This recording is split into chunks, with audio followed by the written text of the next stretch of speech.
Today is the first session. So we will go through all the gamut of scriptures that we have in Sanatan Dharma or Hindu religion, as they say, because we need to know what a vast treasure we have, and actually we are undertaking study of very few of them. And if you really decide to undertake a study of all this, the entire lifetime is actually not will not be enough. Okay, and this text has been categorized into different classes or different types. Okay, and we need to know about all this.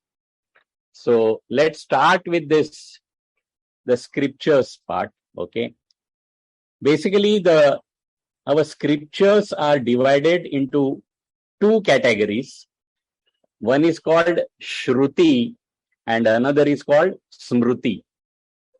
So Shruti, the literal meaning of the word Shruti means what is heard. So these are not authored by any human being. So how did they come into existence?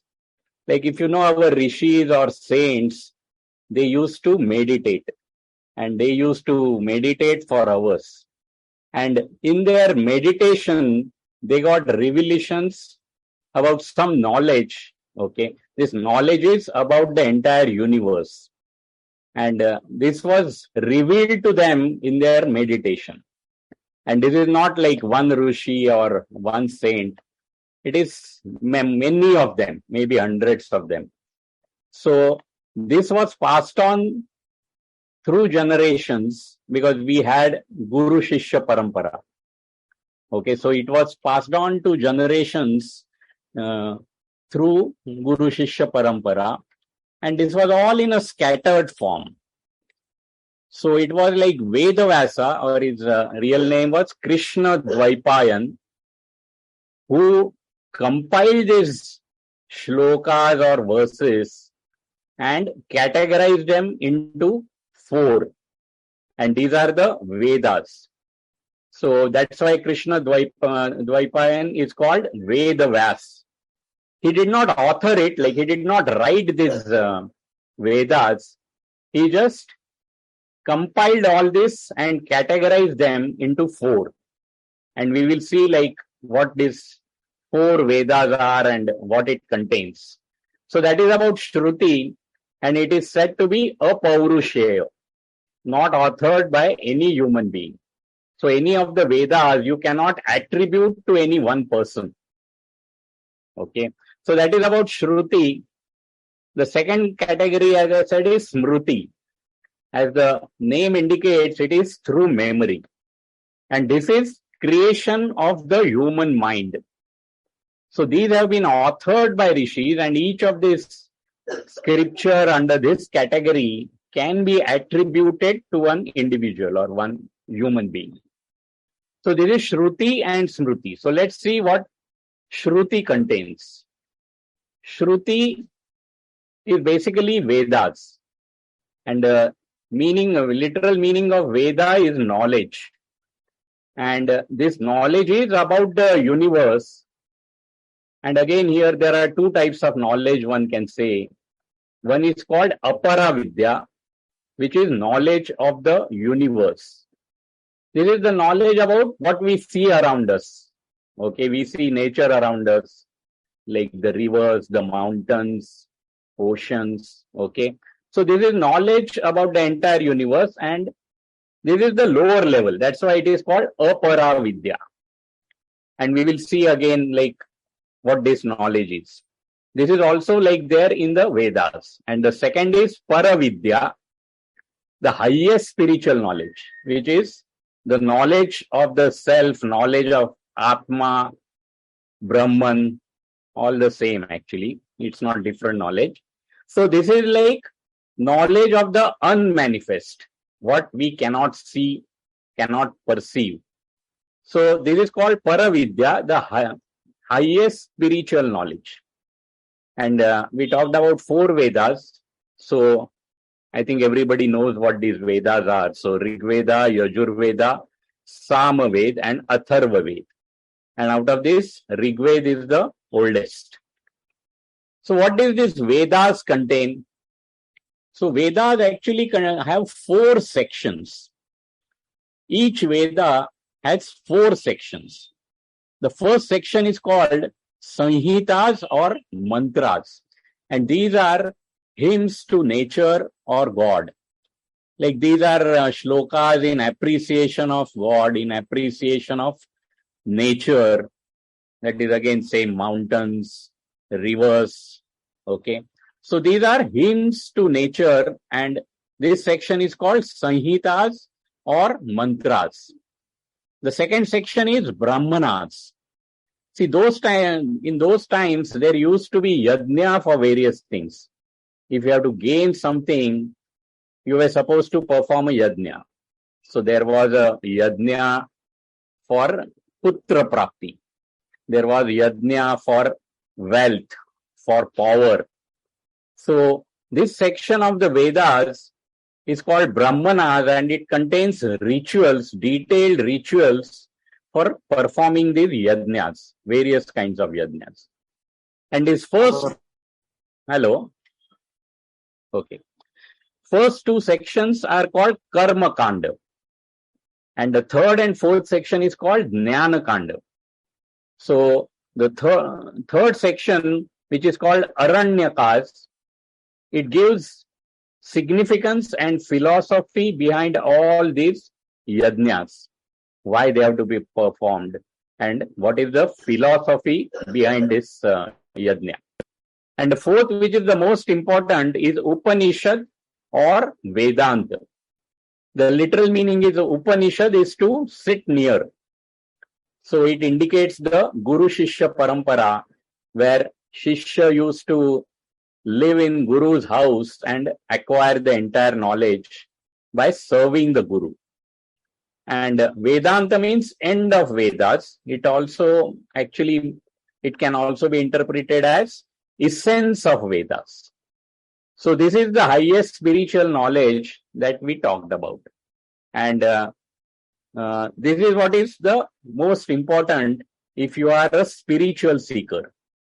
Okay, nowadays, like, you will not be interested in these yajnas and their rituals and all that. But if you are a seeker of spiritual knowledge, then it's the Upanishad or the Vedanta that you should be interested in. Then when we talk about Upanishad or Veda or Vedanta, there are known to be more than 200. And as we all know, this was all destroyed by foreign invaders, as well as over a period of time, they got destroyed. So currently the known ones are about 200. Out of this, 108 are available even today. Okay, but it's very difficult to undertake study of this 108 Veda Upanishads. Okay, so out of these, only 10 are considered to be main Upanishads, and they are called main because Adi Shankaracharya has written commentary on these Upanishads, on these 10 Upanishads. So what are these Upanishads? Let's see what these Upanishads are. Okay, so these are 10 Aitreya Upanishad, which comes from Rigveda. And then from Yajurveda, we have 4 Upanishads: Isha Upanishad, Katha Upanishad, Taittiriya, and Brihadaranyaka. So these are from Yajurveda. From Samaveda, it's Kena Upanishad and Chandogya Upanishad. And from Atharva Veda, we have 3 of these: Prashna Upanishad, Mundaka Upanishad, and Mandukya Upanishad. And like all these Upanishads talk only and only about Brahman, the Atma. Okay. From various perspectives, it tries to indicate this Brahman or the Atma, and a spirit. The purpose of this is for spiritual seekers to contemplate on this Brahman from various aspects. Okay, so these are like 10 main Upanishads, And fortunately, we also have, like, all these are written in Sanskrit. And fortunately, we have English commentary on all this. And Chinmaya Mission would have a commentary of each of these Upanishads. So if anybody is interested, they can visit the Chinmaya e-shop online and get a book related to any of these Upanishads. And it also, like, it's not only literal translation, it comes with a very exhaustive commentary on each of the shloka in this Upanishad. Then, as I said, all these Vedas are in Sanskrit. Okay. So if you have to really undertake the study of these Vedas, which are in Sanskrit, you need to spend a lot of time in first learning about Sanskrit, and not only the language, but various aspects of it. So there is another stream of study which is called Vedangas. The literal meaning of this is limbs of Vedanta. Okay. So the first among this is Shiksha, which means phonetics and pronunciation. So it tells you how to pronounce a particular Sanskrit word, because you are supposed to, like, chant all these shlokas, memorize them. Okay, so this Shiksha part teaches about the pronunciation and phonetics. Then second is Kalpa, which tells about the application of these different shlokas in different rituals. As I said, like, there is an exhaustive procedure for conducting all these yajnas or rituals or even the pujas. So one needs to know how to use these shlokas. The third is Vyakaran, and which means grammar, and it is like self-explanatory. If you have to learn any language, grammar is very, very important. So this Vyakaran section tells you about the grammar. Okay. Then there is Nirukta, or etymology or word usage. So, like, as you know, in Sanskrit, like, one word can have various different meanings. So this Vedanga actually tells you about the different meanings of the same word, its origin, then its construct of the word, also, like, where it is used, in what context the word can be used, so that it connotes the different meaning. Then the next one is Chanda. Like, all these shlokas have to be chanted in a particular tune. So meter is the one which tells you, like, what tune is to be used for each of these shlokas. So that is about meter. And if you know Bhagawat Geeta, the meter is Anushtup Chanda. Okay, Anushtup Chanda is what is used for Bhagavad Geeta. And the last among these is Jyotisha, which is astronomy. As you know, our ancestors had developed a good science around planets on this universe, and how these planets actually, like, have an influence on your life. Okay, and this is what is about astronomy or Jyotisha. Then this Upanishads, these Vedas also have subsystems or Upaveda. So this is actually mainly related to the materialistic life. So if somebody thinks that Vedas are only like it contains only the knowledge of Brahman, so its study is useful only when you decide to undertake this study, and most probably after retirement, it's not correct actually. It has a lot of knowledge which is also related to our day-to-day life. So these subsystems are, like, in Rigveda, you have Ayurveda, the knowledge about medicine. And if you know, like, this entire knowledge is based on the basic premise that our body has a very subtle components called Vata, Pitta and Kapha. And these three determine actually the health. And all three are essential actually. Vat is the one which enables us to make movements. Pitta is required for digestion.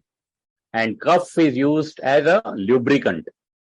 And Ayurveda believes that any imbalance between these three constituents is the cause of any disease. So as long as these three constituents are in balance, a person is healthy. So this is about Ayurveda, the medicine subsystem. Then in Yajurveda, you have Dhanurveda, which is actually the knowledge of archery, or you may say like knowledge about warfare. So it has it also has knowledge about the various weapons that were used, the various war methods. So that is about Yajurveda and Dhanurveda. Then in Samaveda, we have Gandharva Veda, which is actually like the knowledge of music and arts. So it has like another like subsystems like Abhinay Shastra, Nritya Shastra, which is used in music and arts. And the last one is Artha Shastra, coming from Atharva Veda. So as the name indicates, and most of us know, Artha Shastra is economics. And it also has like political science, which is called Niti Shastra. So this is about the subsystem. So coming back, we are talking about Shruti, which is like the knowledge which is revealed in meditation of our saints. And these are all the various aspects of Veda, the Shruti part of it. Now we will go to Smruti part. Just to summarize, Smruti is something authored by an individual. And these are the creation of human mind. Whereas Shruti is something which cannot be attributed to a single person. It is the revelations that our rishis got in their meditation. And these are where, like, as I said, hundreds of rishis, and all this was in a scattered form. And Vedas was the one who consolidated it and categorized into 4 Vedas. So when it comes to Smruti, the first one is called Dharma Shastra. So this is about social science. So it talks about like how one should live in a society, what are the responsibilities of an individual in society, what are his rights. So there is text on law as well as social conduct. And there are many, and the most famous among these is Manu Smruti. A bit controversial, and most of us know this, Manu Smruti. Okay, this is all like the controversy is because of misinterpretation. Okay, the second part of Smruti is Itihas. The literal meaning of Itihas is so it happened, thus it happened, which is basically history. So the two scriptures in this we all know. First is Ramayana, which is authored by Valmiki Rishi. So that is about like Ramayana, or it is authored by Valmiki, and there are these 7 cantos. Okay, and it talks about the life of Shri Ram in at different times actually. So first is Balkand, which is his early life. Then Ayodhya Kand, which is what he did during in Ayodhya. Then Aranya Kand, Kishkinda Kand, Sundar Kand, and Sundar Kand is basically the heroics of Lord Hanuman. And then we have Yuddha Kand and Uttar Kand. So these are the 7 cantos, and totally there are 24,000 verses in Ramayana. Then we have Mahabharat, and author here is Vedas and Ganesha. And there is a very interesting story actually. Like Vedas wanted to write this Mahabharat consisting of 1 lakh verses. And he wanted to have a writer, because he thought if that work is distributed, if given to somebody else, then he will have time to think and contemplate and come up with this verses or shlokas of Mahabharata. So he requested Lord Ganesha to be his writer, and Lord Ganesha agreed, but he put a condition. He said, you have to keep narrating these shlokas, and if you stop in between, I will leave and go. Okay, I will not continue. So you have to keep on dictating continuously. You cannot stop. So Vedavasa agreed to this condition, and at the same time, he put one condition for Ganesha also, the writer. So he said, you cannot write anything without understanding. So whenever I narrate, you have to understand fully and then only write. So this condition was used by Vedavasa to take rest. Whenever he wanted a rest, he would narrate something complicated, and Ganesha would take some time to write, and that would provide some rest for Vedavasa. And as we all know, Bhagavad Geeta is a part of this Mahabharata. Out of this 1 lakh verses, there are 700 verses on Bhagavad Geeta, and this is the essence of Upanishad. And as far as Bhagavad Gita is concerned, though it is written by Vedas, since it has words of Bhagwan, God's words, it is also can be considered as Shruti. Okay, so this is Dharma Shastra and Itihas part of Smruti. Then we also have Purana. And this Vedas, which had this highest spiritual knowledge, okay, it was obviously it was very dry, and because it talked only and only about Brahman, Atma. So for a common man, it would have been very, very difficult to undertake this study, and he should not be deprived of this highest knowledge.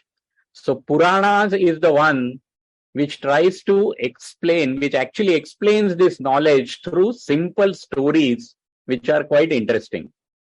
Okay, so this was authored by Vedas, and there are about 4 lakh verses in Purana. There are 18 Puranas, Mahapurana, and 18 Upapurana. And we all know this famous Bhagawat Puran and Garud Puran. Bhagawat Puran, there are a lot of this Bhagavad Sapta held at various places, and this is, as I said, for a common man who may not be interested in very heavy philosophical discussion. So the same knowledge, which is highest knowledge, is given in a story form, and that is about Purana. Then we also have Darshan Shastra. Darshan, the literal meaning is to see or vision. So this is various schools of philosophy which talk about vision of life. And when I talk all about vision of life, it answers questions as, what is this world? Who created this world? What is my role in this world? What is the relationship between me and this world? Okay, so all these aspects of life are covered in this philosophies, school of philosophies. And there are these 6 more famous schools of thought: the Nyaya Shastra, Vaisheshika, Sankhya, Yoga Shastra, Purva Mimamsa, and Uttar Mimamsa. So Uttar Mimamsa is something which was this is school of thought is attributed to Shankaracharya.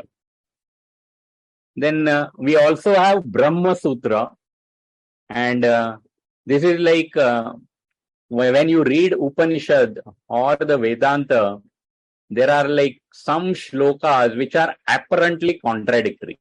Okay, only apparently contradictory. They mean the same thing actually. So a seeker may have a lot of questions related to some of these shlokas. So these are answered in Brahma Sutra, and it has 555 sutras, and it is attributed to Badrayana. Okay, and like all this is very, very deep, like philosophical text. Okay, so if one wants to undertake study of any of these, it would be very, very difficult. So we also have Prakran Grantha or preliminary text. Like in modern day education, we have like these grades. Like a child starts from kindergarten, goes to first, goes to second, and so on. So even if one has to undertake a study of medicine or become doctor, he has to first learn the basics, start from ABCD.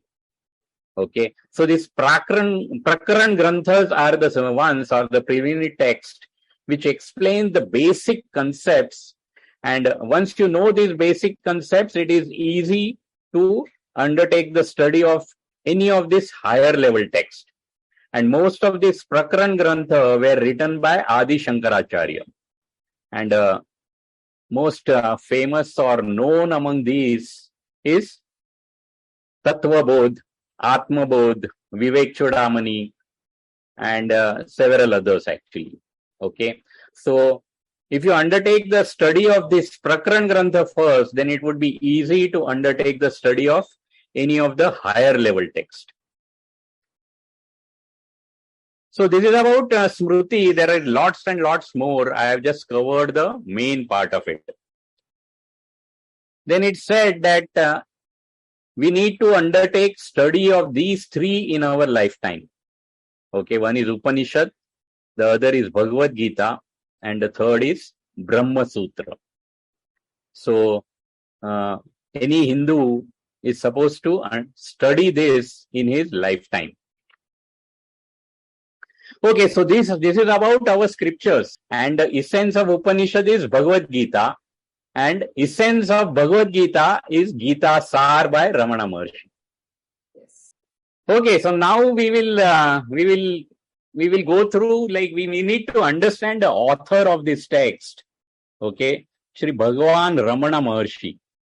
Okay, he was a very unique saint, and we will see like various events in his life and also like his lifespan and try to understand his uniqueness.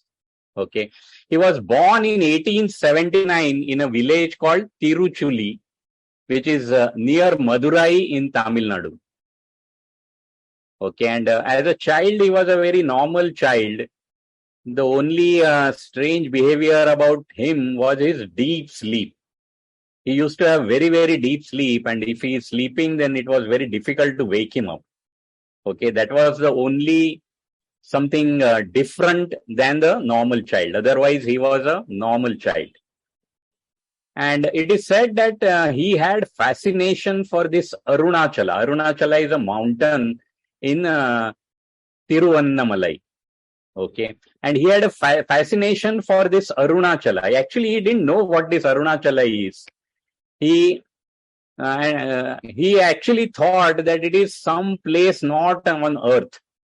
Okay, it is some place as something like a Swarga. Okay, heaven. So he had no idea what this Arunachala, but he had a fascination for this Arunachala. And in his childhood, when he was, I think, about 13 years old or something, when the relative came and he said, I came from Arunachala. So he immediately asked, where is this Arunachala? So he said, it is in Tiruvannamalai. And that time he knew that it is not some heaven or place in some other planet or something. It is very much here and very much nearby also. So his fascination for that increased. And okay, and we will talk about like his death experience. Actually, like his father died when he was about 13 years of old. And that time, like he was very young, and he saw the body of his father lying on the floor, and everybody around crying and saying, where have you gone? Why you have left us? Now we are left alone and all that. So he couldn't understand because he could see his father's body lying on the floor. So he couldn't understand when people started saying he has left. So that was like his kind of first inquiry. He said, If my father's body is lying and still everybody is saying that he has left, that means my father was not this body. Okay, but he didn't really contemplate much on that. That was his initial like kind of inquiry into the self. Then when he was at the age of 17, he had a death experience. Okay, all of a sudden, for no apparent reason, he was gripped by fear of death. And like he didn't know what to do. Going to some doctor or something didn't occur to him. He just started thinking about it, and actually like thinking also is a wrong word. Like what he did was he tried to emulate death, emulate a corpse. He made his body very stiff, closed his eyes, closed his lips, and also held his breath. So it was almost like a corpse. And that time he started thinking that this is the body and it is like not moving now. It is stiff. So it is going to be burnt and converted into ashes. But at the same time, this force of my personality, some power within me is still functioning. So if the body dies, if it is burned, it gets converted into ashes, this force is going to be there. So I am not this body, I am this force which I cannot explain. And like it's not actually thoughts. What he says is it was a direct experience. Like for us, it's a thought, and I am trying to put it into giving some logic and all, but for him there was no logic. It was a direct experience. And that instant he realized that I am not the body, I am something else. I am the spirit. And body is something apart from me. And that death experience changed his life. First is like his fear of death vanished. But at the same time, he lost all interest in the world. Because he realized that whatever is this spirit or this force, that is the only reality. All else is superficial, unreal. So he lost all interest in the world. And in about 3 weeks from this death experience, he decided to leave the home. And his elder brother had given him some money to pay the fees. So he took some money from that and wrote a letter that I'm going in search of my father, and please make no attempt to contact me or search me. And he wrote that letter, took some money which his brother had given him. The remaining money he kept with the letter and left home. And he knew that as I said, since childhood, he was fascinated for Arunachalam. And he knew that it is in Tiruvannamalai. So he went to the station there, and there were some 2-3 trains which you have to change on the way. So in that process, he actually spent a lot of money, because on tickets. And then when he had to stay overnight at some place, and for food, he pawned his earrings, gave it to a jeweler and borrowed money from him. And after 3 days, he reached this Arunachala. Arunachala is a big mountain in in Tiruvannamalai. And on the foothills, there are a lot of temples. So he reached there and entered the Shiva temple. And I think he entered very early in the morning or something. There was no priest there. So he went and embraced the Murti of Shiva, because he had always had that feeling that this Shiva is his father. Okay, so with that meeting with the idol of Shiva, he became quiet, because otherwise he had had that anxiety of meeting his father and go to Arunachala. Then he came out, and there was a water tank or a water reservoir nearby, where he threw all his cloths and whatever money was left. and there was only loincloth which he used to wear, and that was like his entire life. He just wore that loincloth, no other clothes. Okay. And then he started saying in that temple, it was a very big temple, and he used to meditate at various places in the temple. But there were a lot of like these kids who used to disturb him. They would come and throw stones at him and make fun of him. So he couldn't like really do a good meditation. So one day he found a underground vault, and he decided to go and meditate there.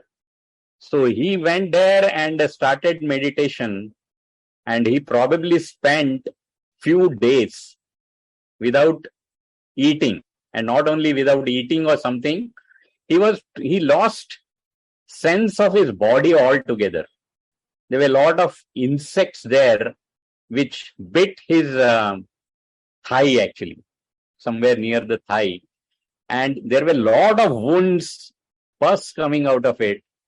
And one day when Swami came there, and he realized and he saw this young boy sitting and meditating.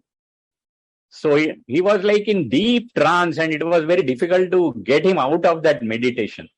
I mean, such was his deep meditation.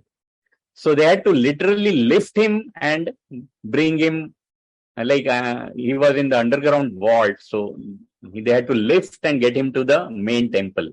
So they nursed his wound. And then and most of the time he used to be silent, not speaking anything. He always liked to be in seclusion, always meditating. And then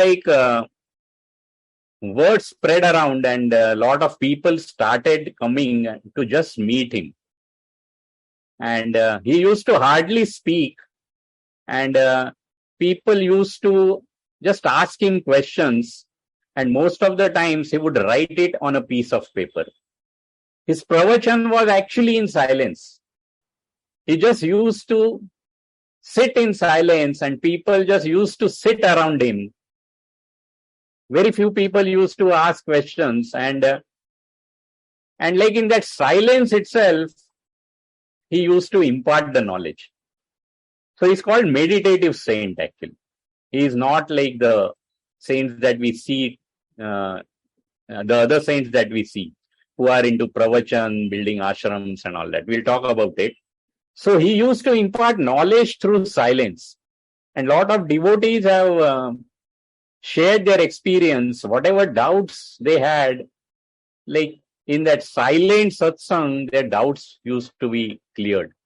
Either somebody else would ask the same question, and Bhagwan used to answer that, and you get answers to your question also.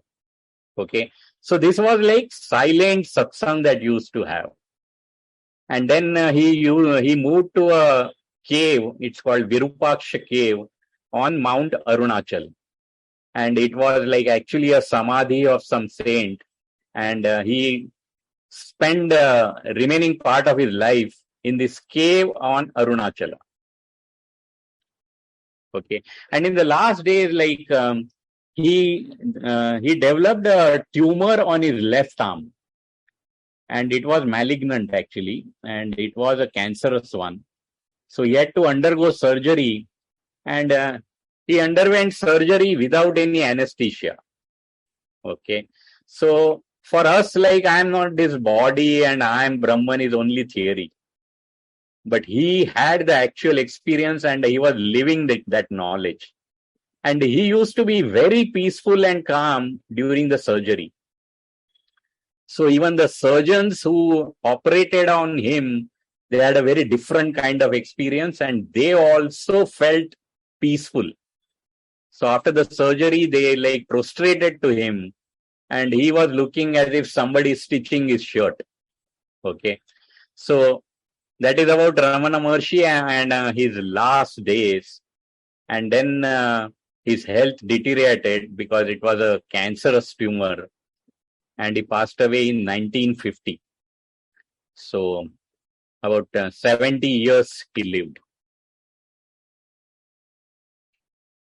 And he was proficient in multiple languages.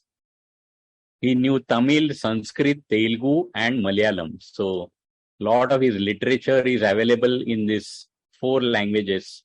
And obviously, there is there are English books now available with commentary on these texts. And his famous compilation is Who Am I, which is actually the compilation of his talks, or not really talks. As I said, he used to communicate by writing. So all this is compiled by different devotees, and that is what is Who Am I? It's in the form of question answer. Then there are texts like Upadesh Saar and Saddarshan. And also the text which we are starting, Geeta Saar. One of the devotees went to him and told him that this Bhagavad Gita is 700 verses, 700 shlokas, and a study of Bhagavad Gita will take a lot of time. So can you just summarize it in one shloka? And he selected shloka number 20 from chapter 10 of Bhagavad Gita. And he said, this is the essence of Gita. This one shloka is the essence of entire Gita. But later on, he expanded this to this 42 shlokas. And that is what is known as Geeta Saar. So, if you study these 42 shlokas, you will get the essence of Bhagavad Gita. And in a way, he was a unique saint because he had a direct experience at age 17. See, we have studied this Tattva Bodh and all, and also a lot of other texts. And we know that there are 3 paths, main paths to get this self-knowledge. Karma Yoga, Bhakti Yoga, and Jnana Yoga. But for Bhagwan, he didn't have to do all this. Okay, he had a direct experience. So was he lucky? Actually, it's not. What Bhagwan says is this self-study, study of the self. Okay, it is like whatever knowledge you gain in this lifetime, you don't have to start from scratch in your next life. The self-knowledge. From wherever you left off in this life, you will be born in such a place, in such an environment where you can continue from where you left, and you will retain that self-knowledge. See, the materialistic knowledge in any life, we have to start from ABCD. Whoever you may be in your previous life, we have to start from ABCD. But that is not the case with self-knowledge. Whatever you gain in this lifetime, you will have that knowledge in the next life, and you can continue from there. So probably for Ramana Maharshi, he had undertaken this study in his previous life, and he basically left his body just before realization. So in this life, he had an advantage. So at age 17 also, at the age of 17, because of this study, his mind was so subtle and so pure that he got this direct experience. As I said, it was not some thoughts and contemplation. It was a realization that I am not this body. I am something beyond this body. So that was something unique about him. The second unique thing about him was he was a meditative saint, not a missionary saint. A missionary saint is someone who preaches this knowledge to his devotees. He builds ashrams. He goes around at least the country or the world preaching this knowledge. So that is a missionary saint. Whereas Ramana Maharshi, he used to abide in this self. So he actually had no interest in this world. Okay. So he spent his life only in seclusion in a small cave in a mountain. And he just used to meet people and impart knowledge through silence. So he was a meditative saint. Most of the time silent, most of the time abiding in the self and reveling in the self. Then his talks or conversations are based on his experience. As I said, at least in this life, he didn't undertake the study of any of these Vedas or Upanishads or anything. Okay. So his talks or whatever conversation, the answers that he used to give to his devotees, all were based on his experience. And once somebody asked him, like, what you talk about is actually Advaita Vedanta of Shankaracharya. So he said, I have not read it, but if it is so, it must be. But I talk from only my experience. I have not studied any of the scriptures. Okay, and as I already mentioned, his knowledge was through silence. So that silence is not only like Maun Vrat or something, even the mind, there were no thoughts. Like mind was also very, very quiet and silence. So those devotees who could be in that state for very few moments also could get that peace of the self. And as I said, like those devotees, if they went with some questions, they would get answers. And he always said that for those who cannot reach that stage, the verbal communication is required. And there is also an experience, like story about, not story actually, the real life thing about Gurudev Swami Chinmayanand's meeting with him. Like he went to meet Ramana Maharshi, not actually went to meet him. That time he was an atheist and he was traveling somewhere. And when this Thiruvannamalai station came, actually the train almost got empty. He was traveling in a train, and when that particular station came, train almost everybody got down and train almost became empty. So he got curious, what is there in this place? Because it looked very small village. So he found his way to this ashram and he sat in front of Bhagwan Raman Maharshi. And Bhagwan had one gaze at him and he went into a trance. So at that time, like Gurudev's mind was also very, very pure. And he initially, because he was an atheist that time, he thought it's some hypnotism. Okay. But later on, he learned like what that experience was. He really understood the meaning of that experience. And it is like a fire actually. When you take a wet wood near the fire, it won't catch fire because it's wet.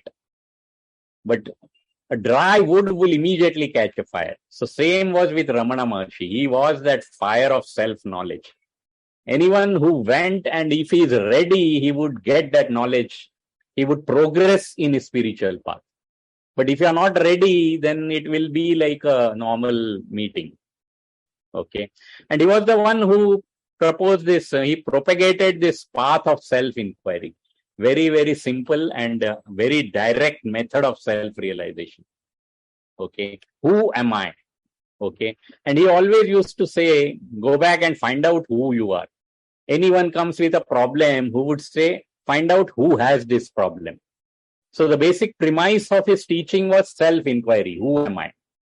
And there is an anecdote also, like one devotee went to him and he was a very simple guy and mainly he was into devotion, bhakti. So he told Ramana Maharshi, I don't understand this technique of yours of self-inquiry. I am a bhakta of Narayana. So I do bhakti of Narayana. Is that okay? So Ramana Maharshi said, yes, go ahead and like continue with your bhakti. So the devotee got very excited and he said, will I go to Vaikuntha? And Bhagwan Ramana Maharshi says, yes, you will go to Vaikuntha. So he again asked, like, when I go to Vaikuntha, will I meet Narayana?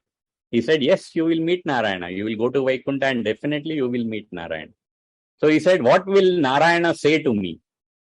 So Ramana Maharshi said, Narayana will say, go and find out who you are. Okay. So whatever question you ask, he used to come back to this. Who am I? Okay. So this is about Ramana Maharshi.